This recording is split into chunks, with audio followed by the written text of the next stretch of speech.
ISU-152, Soviet heavy self-propelled artillery installation during the Great Patriotic War. Developed by the Design Bureau of the Experimental Plant No.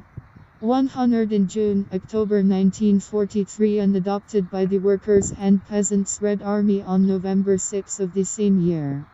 At the same time, its serial production began at the Chelyabinsk Kirovsky Plant.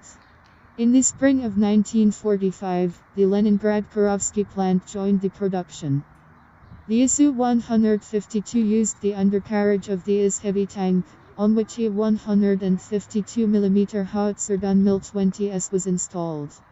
In the post-war period, ISU-152 underwent modernization and were in service with the Soviet Army for a long time. Starting in the mid-70s of the 20th century, ISU-152 were withdrawn from service by the Soviet Army and replaced by more modern self-propelled guns.